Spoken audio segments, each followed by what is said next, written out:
Assalamualaikum warahmatullahi wabarakatuh. Ahlan wa sahlan. Kaifa halukum ayyuhat tullab? Insyaallah nahnu bil khair. Dalam video ini insyaallah kita akan belajar materi baru bahasa Arab peminatan khusus untuk kelas 11 agama dengan judul badal. Mari kita mulai.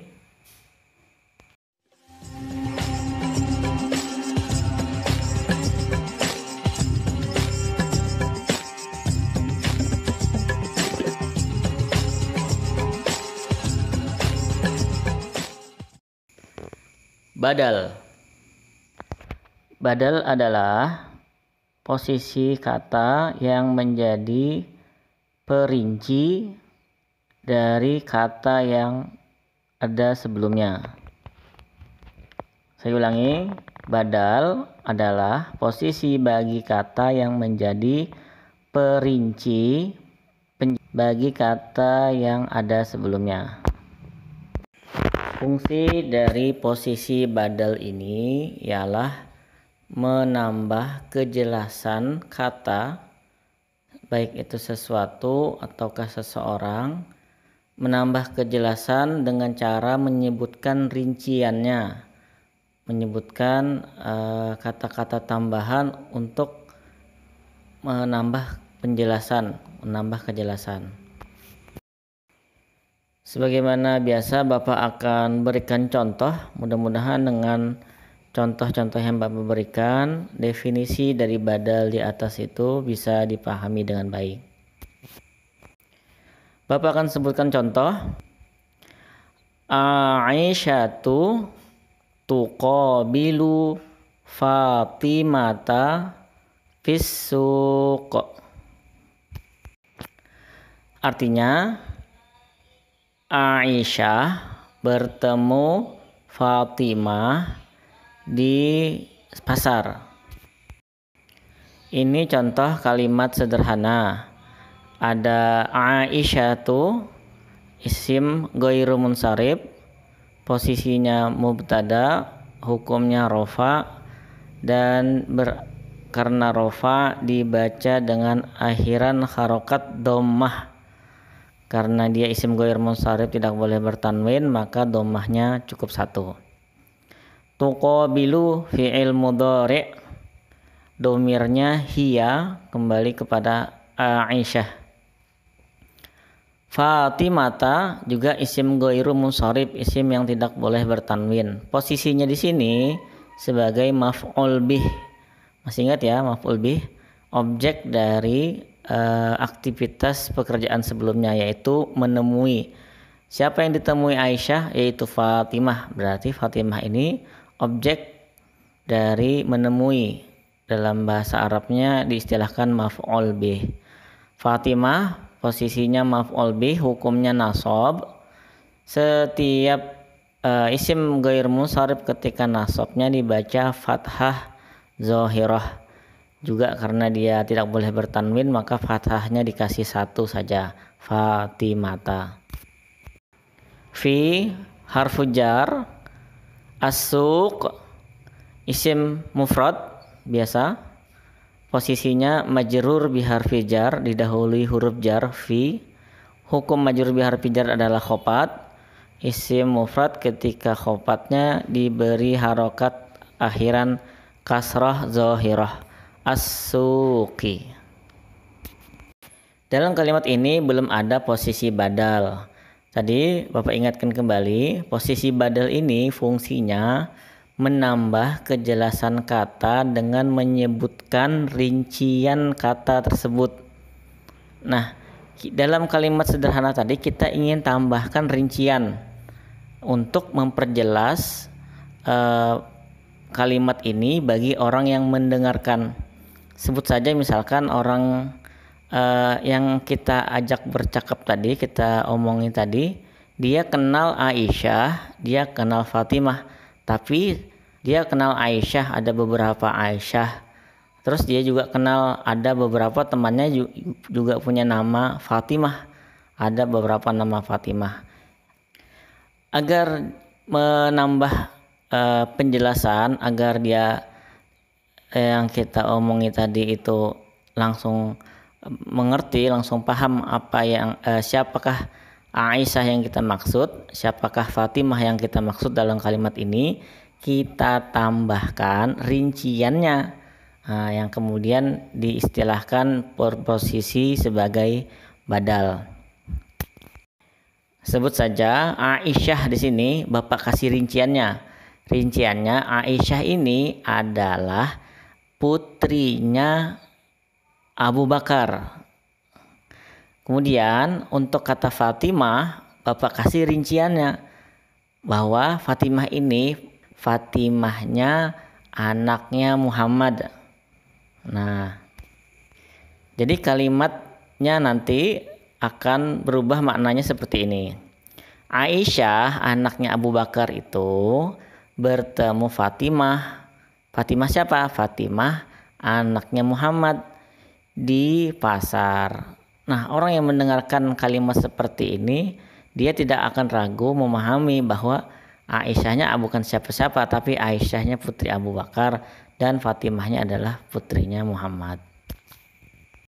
Jadi merinci bahwa si Aisyah sini maksudnya adalah putrinya Abu Bakar, Fatimah di sini maksudnya ialah putrinya Muhammad. Ini yang kemudian disebut berposisi badal. Dia merinci siapakah yang dimaksud dengan Aisyah, Aisyah yang mana, siapakah yang dimaksud dengan Fatimah, Fatimah yang mana. Setelah disisipi, kemudian bahasa Arabnya sekarang menjadi Aisyatu bintu Abi Bakrin tuqabilu Fatimata binta Muhammadin fisuq. Kata-kata sisipan bintu ini berposisi badal. Dia merinci kata Aisyah. Bintunya berposisi badal, Abi Bakrinnya berposisi mudhof ilaih. Kemudian kata sisipan berikutnya binta Muhammadin. Sesudah kata Fatimah, binta itu berposisi badal. Dia merinci kata Fatimah. Muhammadin berposisi mudhof ilaih. Setelah mulai bertambah paham dengan posisi badal ini, Bapak sebutkan hukum i'rab posisi badal. Hukum i'rab posisi badal ialah mengikut kata yang dirinci, atau istilahnya mubdal minhu. Bapak ulangi, hukum i'rab posisi kata badal ialah mengikut hukum kata yang dirinci atau mubdal minhu. Bila mubdal minhu-nya rofa, maka badal ikut-ikutan rofa. Bila mubdal minhu-nya nasab, maka posisi badal ikut-ikutan berhukum nasab. Dan juga demikian bila mubdal minhu-nya berhukum khofad, maka yang berposisi badal ikut-ikutan berhukum khofad. Bisa dilihat dari dua kata bintun yang ada di atas dalam kalimat tadi. Bintun artinya putri atau anak perempuan. Di kata bintun yang pertama dibaca bintu karena posisinya badal, hukumnya mengikut mubdal minhunya. Mubdal minhunya di sini ialah Aisyah. Aisyahnya rofa, Aisyatu. Makanya badalnya yaitu bintu yang pertama ini ikut-ikutan rofa, dibaca bintu. Lihat lagi bintu yang kedua sesudah kata Fatimah. Nah, bintun yang ini, anak perempuan yang di sini rincian dari Fatimah, posisinya badal. Hukum i'rab dari badal mengikut mubdal minhunya. Karena kebetulan mubdal minhunya ialah Fatimah, tadi dibaca nasab Fatimata, maka badal yang ini ikut-ikutan juga berhukum nasab. Makanya di sini dibaca binta. Kalau tadi pertama bintu ikut-ikutan rofa, kalau ini dibaca nasab binta karena ikut-ikutan nasab. Bapak tambah contoh satu lagi biar tambah paham apa yang dimaksud dengan posisi badal. Pak Guru bertemu Pak Presiden di istana. Bahasa Arabnya al-ustadzu yuqabilu ar-ra'isa fil qasri. Al-ustadzu berposisi mubtada, yuqabilu berposisi khabar mubtada, ar-ra'isa berposisi maf'ul bih, fi harfu jar, al-qasri majrur bi harfi jar. Di sini Pak Guru belum dirinci Pak Guru siapa. Kemudian Pak Presiden di sini belum dirinci Pak Presiden siapa. Karena Pak Guru itu banyak. Juga Pak Presiden itu ganti-ganti orangnya. Nah, kita tambahkan rinciannya. Pak Guru di sini Pak Guru siapa? Pak Presiden di sini Pak Presiden siapa? Kita tambahkan, kita sisipkan rinciannya yang berposisi badal agar menambah kejelasan makna kalimat. Sebut saja Bapak tambahkan badalnya. Al-ustazu Dani yuqabilu ar-ra'isa Jokowi fil qasri. Kata-kata Dani dan kata-kata Jokowi itu badal. Badal masing-masing kepada mubdal minhunya. Dani yang pertama ini dia badal kepada al-ustazu, Pak Guru. Pak Guru siapa? Oh, ternyata Pak Guru Dani, Pak Dani. Kemudian Jokowi di sini dia badal terhadap ar-ra'isa, terhadap presiden. Presiden siapa? Oh, ternyata Presiden Jokowi. Bapak ulangi lagi hukum i'rabnya. Al-ustazu posisi mubtada, Dani posisi badal, yuqabilu khabar mubtada, ar-ra'isa maf'ul bih, Jokowi posisi badal, fi harfu jar, al-qasri majrur bi harfi jar. Ingat bahwa hukum i'rab posisi badal ialah mengikut hukum mubdal minhunya.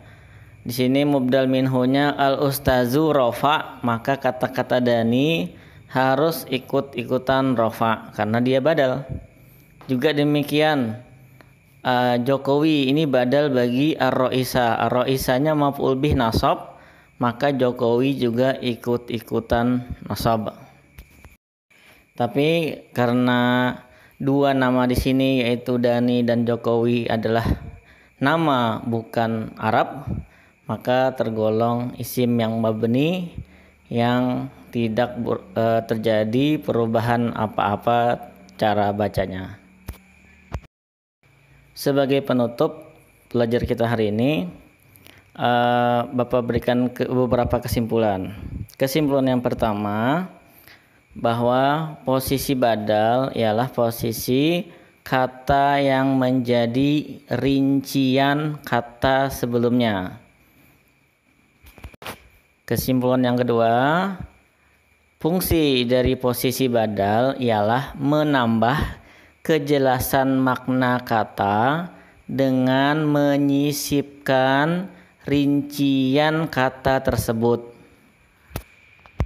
Kesimpulan ketiga yang terakhir, hukum i'rab dari posisi badal ialah mengikut hukum i'rab mubdal minhunya, mengikut hukum i'rab kata yang dirinci. Bila kata yang dirinci rafa, badalnya ikut-ikutan rafa. Bila nasab ikut-ikutan nasab, bila khafat ikut-ikutan khafat.